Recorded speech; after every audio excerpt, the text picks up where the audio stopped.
Hi, welcome to Learn Law with me, Hema. Today's topic is all about legal heirs.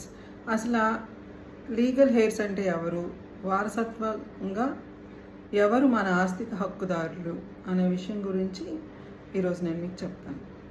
అంటే Hindu succession act 1956 దాన్నే వారసత్వ చట్టం కూడా అంటారు. ఒక పర్సన్ కనుక ఇంటెస్టేట్గా చనిపోతే, అంటే ఏంటి, హెడ్ ఆఫ్ ది ఫ్యామిలీ ఒకవేళ ఎలాంటి వీలునామా రాయకుండా ఆ పర్సన్ కనుక చనిపోతే ఆ ఆస్తికి ఎవరెవరు వారసులు వస్తారు.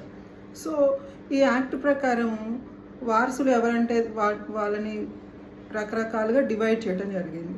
ఏంటంటే class 1 legal heirs, class 2 legal heirs, agnates, cognates and escheat అంటాం మనం legal terminology.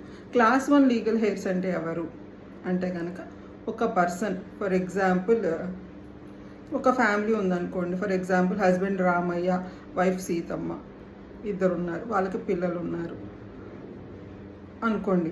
That is a family. ఒకవేళ రామయ్య అనే పర్సన్ ఎలాంటి వీలునామా రాయకుండా చనిపోతే కనుక అతని ఆస్తి ఎవరికి వస్తుంది?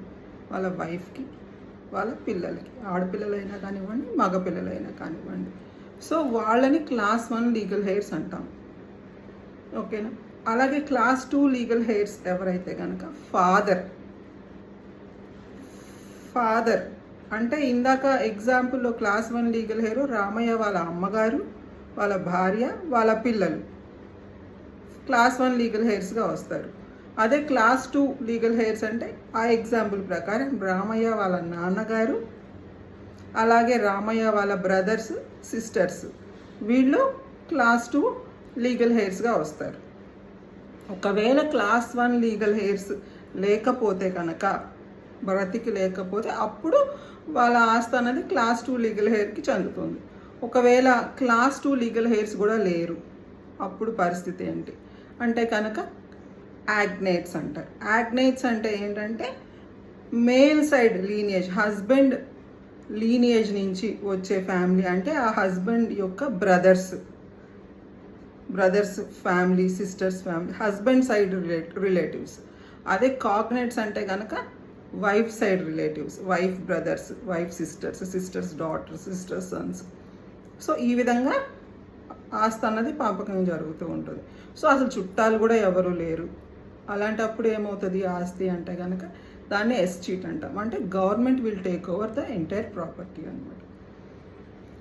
సో ఇలాగా ఒకవేళ యాగ్నేట్స్, కాగ్నేట్స్, క్లాస్ 2, క్లాస్ 1 లీగల్ హెయిర్స్ వీళ్ళు ఎవ్వరూ లేకపోతే మనకి గవర్నమెంట్కి ఆస్తి వెళ్ళిపోతుంది.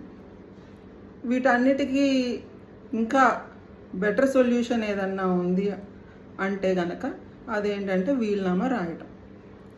So even though if A person ఎలాంటి ఆస్తి పంపకాలు జరపకుండా ఆ పర్సన్ చనిపోయినా సరే, ఒకవేళ వీలునామా కనుక రాసి ఉన్నట్లయితే కనుక always that will prevail over the succession అనమాట. So it is always better to write a will. పర్టికులర్గా అసలు వీలునామా అంటే ఏంటి I will tell you later. So ఈ లీగల్ హెయిర్స్ అంటే కనుక మనము అనుకుంటూ కొంచెం మిస్కన్సెప్షన్ ఉంది సొసైటీలో.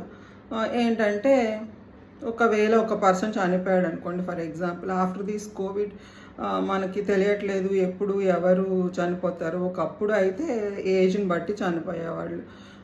సో రీసెంట్గా కూడా మేము చాలా ఎగ్జాంపుల్స్ చూస్తూ ఉంటాము కోర్ట్స్లో. ఒక పర్సన్ చనిపోయాడు, అతను ఎక్కడో కంపెనీస్లోనో ఎక్కడో వర్క్ చేస్తూ ఉంటాడు, స్టాక్స్లో ఇన్వెస్ట్ చేస్తారు వాళ్ళు, మ్యూచువల్ ఫండ్స్లో ఇన్వెస్ట్ చేస్తారు, షేర్ మార్కెట్స్లో ఇన్వెస్ట్ చేస్తారు, లేకపోతే ఇన్సూరెన్స్ పాలసీస్ ఉంటాయి. వీటన్నిటిని ఎలా డిస్ట్రిబ్యూట్ చేస్తారు అంటే కనుక మీరు గుర్తుపెట్టుకోవాల్సింది ఏంటంటే నామినీ అంటే nominee is not the owner. So nomination భార్య పేరు ఉన్నంత మాత్రాన భార్యకో, లేకపోతే మదర్ పేరు ఉన్నంత మాత్రాన మదర్కో, లేకపోతే ఎవరి పేరైనా ఉన్నంత మాత్రాన the nominee will not have the ownership or నామినీని మనం ఒక లీగల్ హెయిర్గా ట్రీట్ చేయలేము. This is for sure. ఓకేనా? సో వాళ్ళు అప్పుడు ఏం చెప్తారంటే ఒక లీగల్ హెయిర్ సర్టిఫికెట్ అన్నది మీరు తెచ్చుకోండి అంటారు.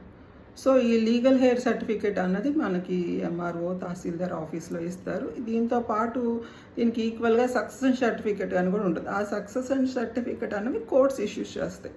So difference between legal heir certificate succession certificate ఏది ఎప్పుడు అవసరం అవుతుంది అన్నది I will tell you later. So ఈ లీగల్ హెయిర్ సర్టిఫికేట్, ఈ legal heir Indian succession act ప్రకారము ఒక పర్సన్ చనిపోతే సో వైఫ్కి ఎంత ఈక్వల్గా మనకి ప్రాపర్టీ రైట్స్ ఉంటాయో అలాగే ఆ పర్సన్ యొక్క మదర్కి కూడా అంతే ఈక్వల్ రైట్స్ ఉంటాయి. సో మనం why I want to tell this particularly ఎందుకంటే మేము కోర్ట్స్లో చూస్తాము, మేడం నేను భార్యను కదా, నాకు బిడ్డలు ఉన్నారు కదా, వాళ్ళ అమ్మగారికి నేను ఎందుకు ఇవ్వాలి అని అడుగుతూ ఉంటారు. లేకపోతే అత్తగారులు మామగారులు అయితే కనుక నా కొడుకే లేనప్పుడు ఆ కోడలికి ఎందుకు ఇస్తాం మేము ఆస్తి, పిల్లలకి ఇస్తే సరిపోదా అనుకుంటారు. సో అలా కాదండి. సక్సెషన్ యాక్ట్ ప్రకారం క్లాస్ 1 లీగల్ హెయిర్ అంటే ఆ పర్సన్ యొక్క మదర్, ఆ పర్సన్ యొక్క వైఫ్ అండ్ ఆల్సో ఆ పర్సన్ యొక్క చిల్డ్రన్ అందరూ ఆస్తికి వారసులే. ఈ విషయాన్ని మీరు గమనించగలరు. చట్టాలను తెలుసుకోండి, గౌరవించండి, బాధ్యతగా జీవించండి. Thank you.